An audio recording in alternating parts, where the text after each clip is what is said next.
So yes, returning to concubinage versus mistress. The concubinage was equally dissoluble with marriage, so the same as a wife. It was authorized by the civil law, so it was something that was seen as legal. Whereas the mistress, it was up to, however, the inheritance happened, if they wanted to give it to the mistress and the children or not. But with the concubinage, there was a legality there. That's why you see often in the names they say concubine of or blah, blah, blah. And, well, mistress is actually seen with less legality in respect to the others. All right. Now that's settled. Gontran was fond of literature and master of several languages. We are told that Orléans he was harangued in Hebrew, Arabic, Greek, Latin. He had 3 wives, Veneranda, Marcatruda, and Astregilda, 2 sons who died in their infancy, and 2 daughters, Cloberga and Clotilda. Poor things, they died in their infancy. All right, some authors affirm that this last survived him, and that he left her an immense fortune to dispose of at her pleasure. So, okay, this last... Oh, no, I'm sorry. It wasn't the daughters who died in infancy, it was the sons. He had 2 sons and they're not named here.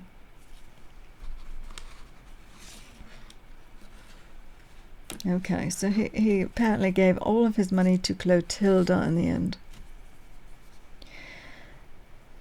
All right, some account of the condition of the princesses of the first race. It is here necessary that they receive the title of queen, which placed them on an equality with kings, without giving them any claim to the throne, and was regarded as a presage of their alliance with a crowned head. For under the Merovingian monarchs there is no instance of a daughter of France who did not either lead a life of celibacy or espouse a sovereign prince. Whenever their names were mentioned after their death, the epithet glorious or of happy memory was always annexed to them, a prerogative that was confined to royalty. They were provided with a suitable subsistence by the assignment of lands or even towns, either during the life of their father or after his death. But they only enjoyed the revenues of such possessions, which were never detached from the state. Such was the law of the realm. The deviation of this law at the celebrated Treaty of Andela by Childebert and Gontran, where the former was actuated by motives of benevolence to his sister, Clodoswinda, and the latter by affection for his daughter Clotilda, was a particular privilege that rather tends to confirm than subvert it.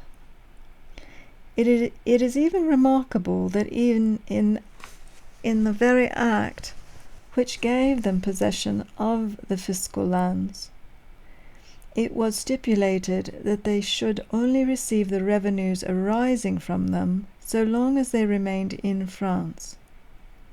So very careful has the government of France ever been to prevent the exploitation of the national wealth, and to prevent foreign princes from acquiring rights to any part of the monarchy. The death of Gontran did not appear at first to effect any material change in the French Empire. The King of Austrasia took possession of Orleans and Burgundy without opposition. His title to those territories was founded on the adoption of his uncle, on the famous Treaty of Andelot, by which the crown was settled on him, in default of male heirs, and lastly on the will of the deceased monarch, who left him sole heir to all his dominions.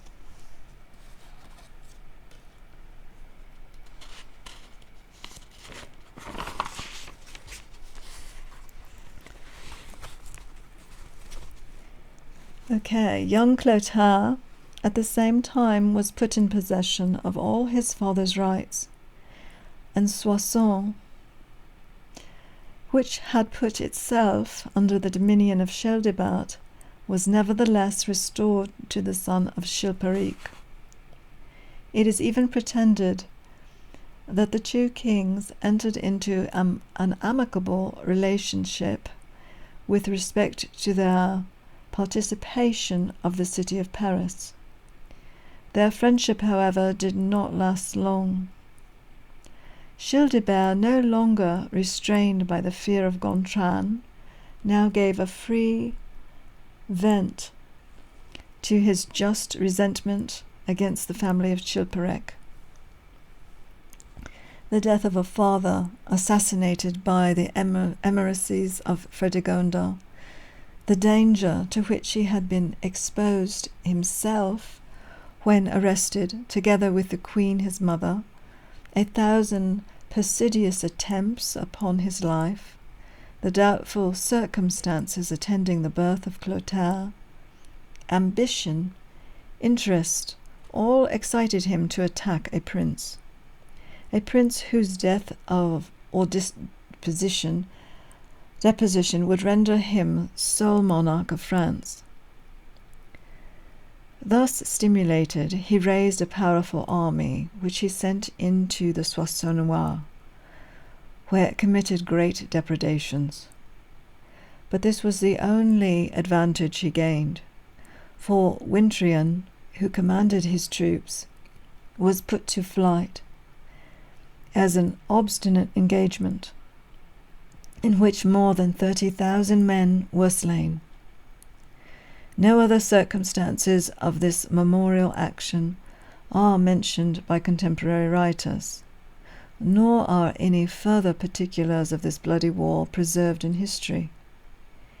It appears, however, that the king of Soissons lost some part of his territories.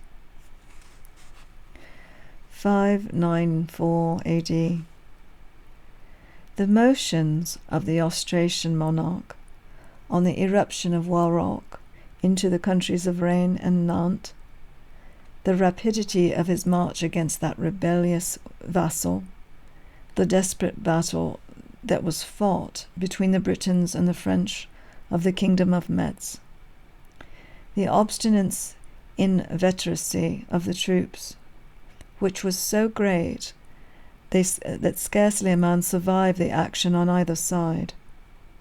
All these circumstances tend to prove that that part of Chilperic's dominions had been reunited to the crown of Austrasia, and that the love of glory received a powerful stimulus from the considerations of interest.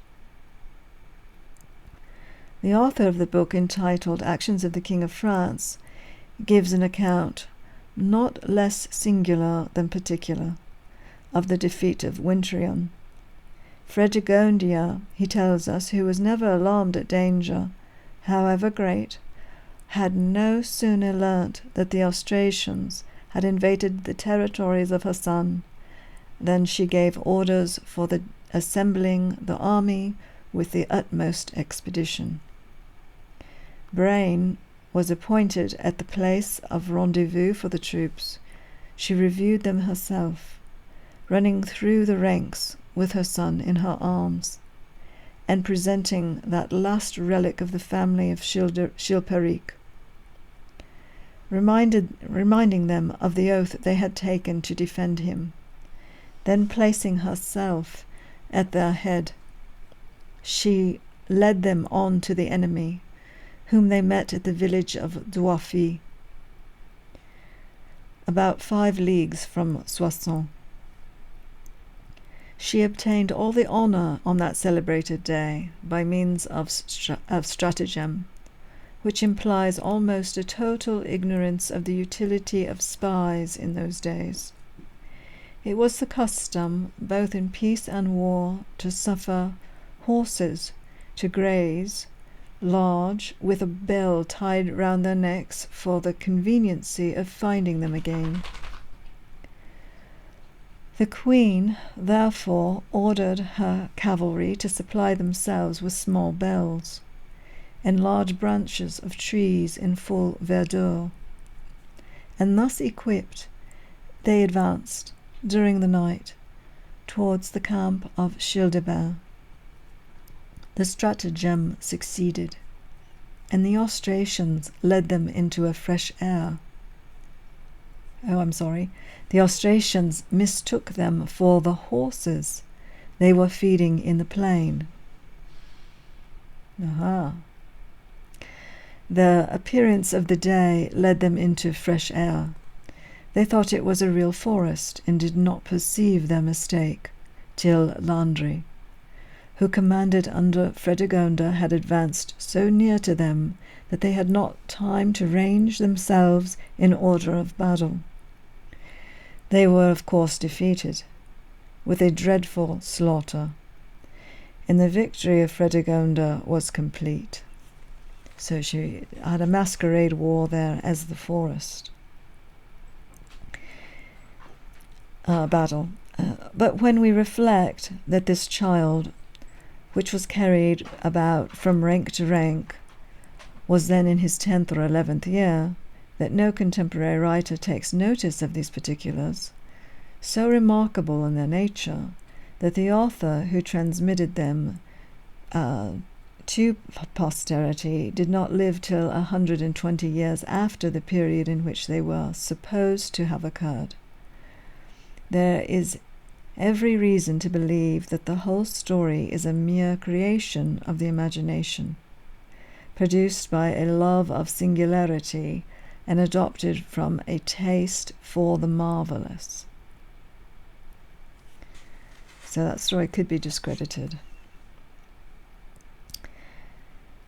The victory of Douaci was insufficient to quiet the apprehensions of Fredegunda, since Childebert still remained master of 2/3 of the French Empire.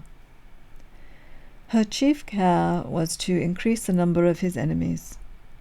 The revolt of Warrock was a stroke of policy in her, and she now made another diversion. At the opposite extremity of the kingdom of Austrasia, by engaging the King of Varni to take up arms against the persecutor of his son.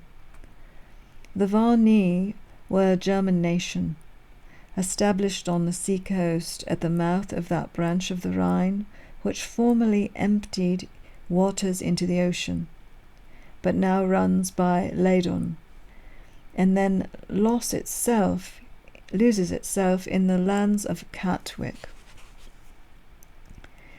The intrigues of Fredegunda proved the destruction of this unfortunate people, who were not only defeated by Childebert, but so completely exterminated that their very name was extinguished forever. Childebert did not long survive this victory. He died a few months after, in the 25th year of his age, and the 20th of his reign, more regretted from the hopes which he had given rise to than for the exploits which he had.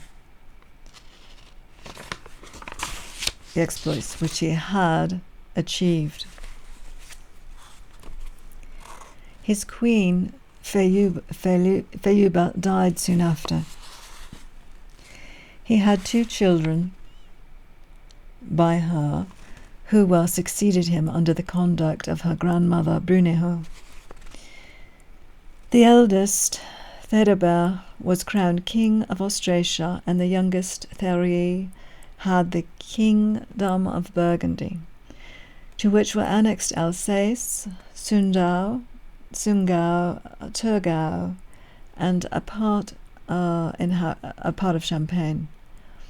In this division, which had been settled by Childebert, the wishes of the inhabitants, particularly those of Alsace, had been chiefly consulted.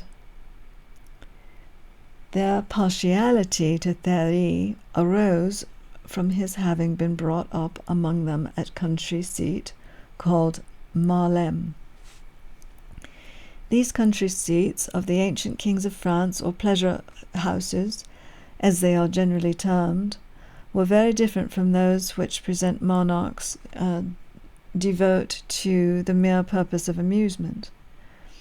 They were rather rich farms than regal palaces, at which every object and convenience was to be found, while ornament was less studied than utility, where profit was more consulted than pleasure.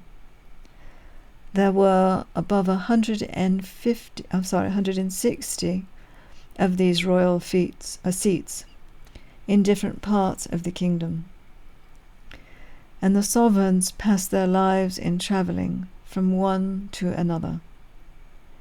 The villages that lay on the road were obliged to supply them with carriages for their retinue, and the abbeys and castles with lodging and provision. The abbots and nobles, not content a present of plate at their departure. The abbots and noble, not content with entertaining them in a style of superior magnificence, never failed to make them a present of plate at their departure. That which at first was but a voluntary gift, a token of affection from the vassal to his lord, became in the sequel a tribute of obedience. The kings in time grew tired of this wandering kind of life, but they were determined, notwithstanding, to give up none of the prerogatives that they were attached to it.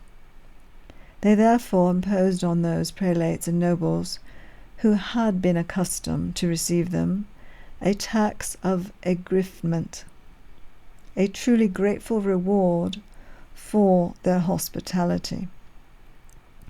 So that's exactly what the Queen of France did here. I took up place in a hamlet, as they did in those days. Interesting fallback, isn't it? The death of Childebert occasioned a renewal of the war between the courts of Austrasia and Soissons.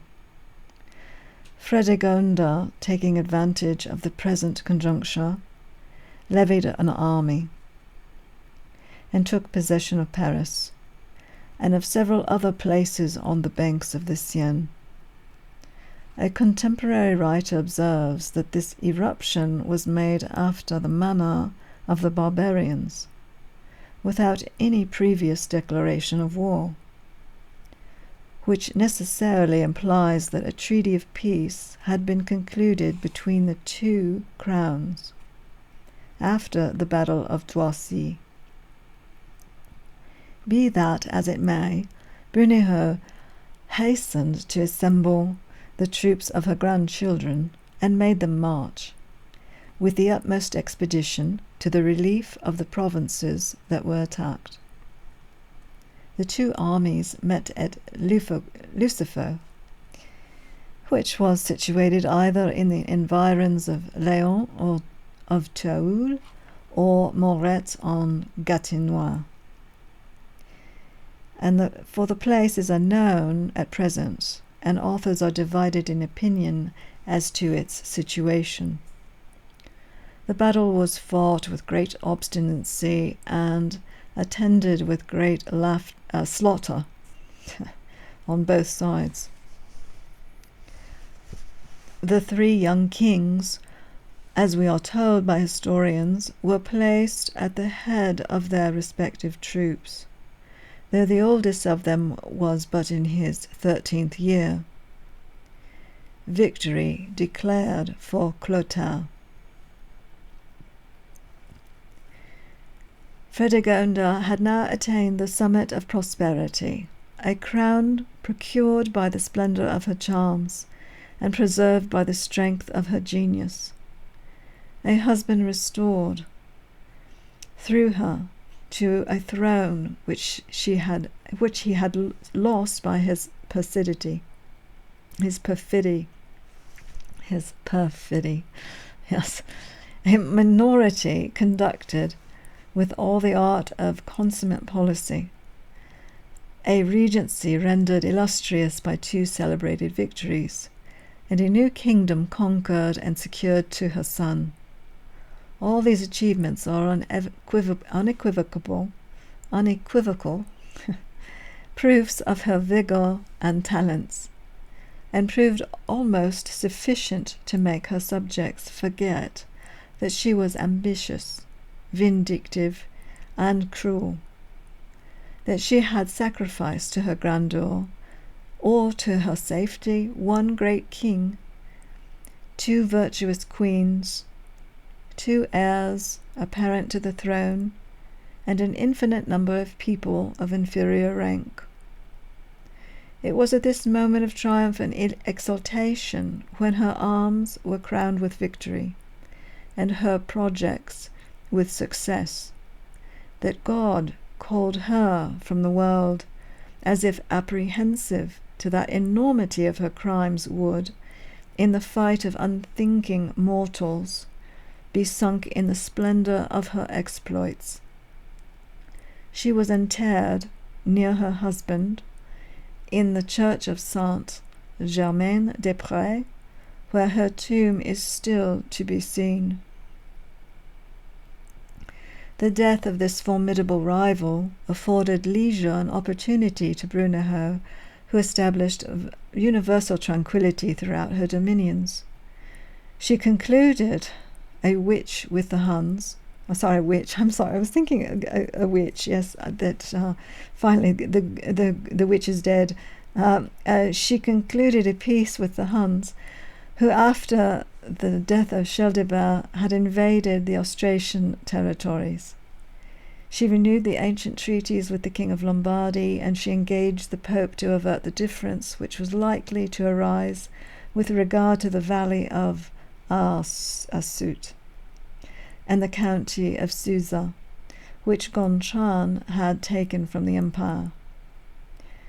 But affairs of the state did not make her forget matters of religion. The sovereign pontiff, apprised of the disposition of the English to listen to the doctrine of Christianity, which had been greatly encouraged by Bertha, daughter to Caribert I, who had married Ethelbert, King of Kent, determined to send missionaries, not millionaires, missionaries to promote the promulgation of the gospel. Brunehaut granted these missionaries a free passage through her dominions, sent some French papists who understood both English and Latin to accompany them, facilitated their journey to Canterbury, and protected them so effectually that, according to Pope Gregory, after God, England is indebted to her for its conversion to Christianity. All right. So I think we'll stop there for this session. This is page 79, AD 599.